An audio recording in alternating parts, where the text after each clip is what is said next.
একদল মানুষ সব সময় তাদের সেই পুরনো প্রভু ইংরেজদেরকে এবং এদেশের তাদের আরেকটা প্রভু ছিল জমিদার শ্রেণী, তাদেরকে খুশি রাখার জন্য অথবা তাদের প্রেতাত্মাকে খুশি করার জন্য তারা সব সময় এদেশের ইসলাম পন্থা, মুসলিম পন্থা, ইসলাম ও মুসলমান, কোরআন ও সুন্নাহর বিপক্ষে তারা রয়েছে।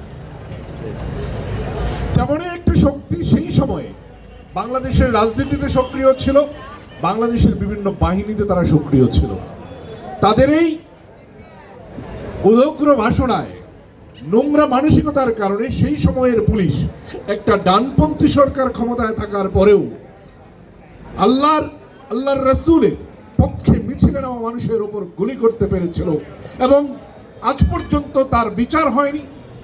আমি খুব প্রত্যাশা করব কিশোরগঞ্জের যারা আমাদের বড় ভাই, সেই সময় শহীদ আরমানের সাথে মিছিলে ছিলেন, লড়াই ছিলেন, সংগ্রামে ছিলেন, তাদের কাছে আমার অনুরোধ থাকবো পুরনো নথি কেটে সেই গুলি করা পুলিশটা আজ কোথায় আছে, তার পরিবার কেমন আছে, তার পরিণতি কি হয়েছে, এটা জাতির সামনে উন্মুক্ত করবে ইনশাআল্লাহ।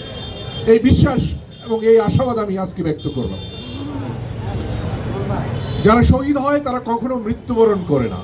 এর প্রমাণ হচ্ছে আজ 32 বছর পরে বহু দমন, পীড়ন, অবদমন, জেল, জুলুম, অত্যাচারের পরেও আজকের দিনে এইখানে দাঁড়িয়ে এই কিশোরগঞ্জের তাওহীদ জনতা আবারও শহীদ আরমানকে নিয়ে তারা কথা বলছেন, শহীদ আরমানকে স্মরণ করছেন, এদেশের মানুষকে ইসলাম পন্থার কথা বলছেন, বাংলাদেশ পন্থার কথা বলছেন।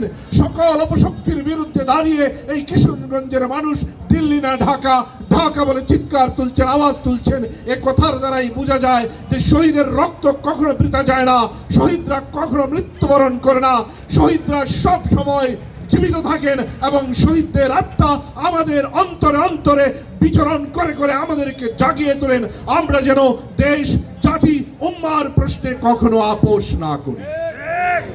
এই জন্য আজকে আমি এই শুভেচ্ছা বক্তব্য দিতে দাঁড়িয়ে আমাদের মাঝে দুজন, আমাদের শ্রদ্ধেয় হেদায়েতুল্লাহ হাদী ভাই এবং আমাদের শের জাহান ভাই, যিনি এখানে আছেন, শহীদ আরমানের একদম কাছাকাছি ছিলেন, একবার মিছিলের কাছাকাছি ছিলেন, এই ডকুমেন্টারিতে যার সাক্ষাৎকার রয়েছে তারা উপস্থিত আছেন, মাওলানা ইলিয়াস কাসিমি ভাই উপস্থিত আছেন, শহীদ আরমানের ভাই উপস্থিত আছেন, তারা হয়তো কথা বলবেন। আমি আবারও এই দেশ জাতির কাছে একটা অনুরোধ রাখবো যে এই দেশের মুক্তি ইসলাম পন্থায়, এদেশের মুক্তি বাংলাদেশ পন্থায়, এদেশের মুক্তি কোরআন এবং সুন্নাতে। এদেশের মানুষ মুক্তি পেয়েছিল শাহজালাল ইয়ামিনী রহমতুল্লাহ আলাইহির হাত ধরে, ইখতিয়ার উদ্দিন বখতিয়ার খিলজির হাত ধরে। এদেশের মানুষ মুক্তি পেয়েছিল 360 আউলিয়ার হাত ধরে। এদেশের মানুষ যদি সেই ইতিহাস বলে যায় তাহলে আবারও তাদের জন্য কোনো না কোনো একদিন সেই রোহিঙ্গাদের পরিণতি বরণ হতে পারে, আবারও তারা একদিন অন্য কোনো দেশে উদ্বাস্ত হতে পারে।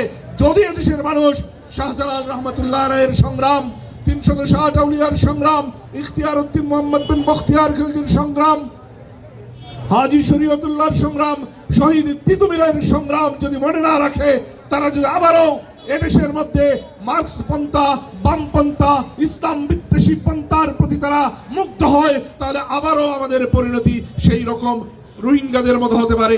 জমিদাররা যেভাবে আমাদেরকে অবদমন করে রাখতো, জমিদারের বাড়ির সামনে দিয়ে যেরকম খরম পায়ে দিয়ে যাওয়া যেত না, ছাতা মাথায় দিয়ে যাওয়া যেত না, হয়তো বা আবারও এরকম করে দিন ফিরে আসতে পারে যদি এদেশের মানুষ ইসলাম পন্থা বলে যায়, বাংলাদেশ পন্থা বলে যায়। আমি ইসলাম পন্থা ও বাংলাদেশ পন্থার জয় হোক, ইসলাম পন্থা ও বাংলাদেশ পন্থা এদেশের মানুষের, এদেশের রাজনীতির মূল অভিমুখ হোক, এই আশাবাদ ব্যক্ত করে শহীদ আরমানের আত্মার মাগফিরাত কামনা করে শহীদ আরমানের সাথে যারা ছিলেন তাদের সকলের জন্য শ্রদ্ধা রেখে আমি আমার কথা শেষ করছি। ওয়া আখির দাওয়ানা আলহামদুলিল্লাহি রাব্বিল আলামিন। আসসালামু আলাইকুম ওয়া রাহমাতুল্লাহি ওয়া বারাকাতুহু।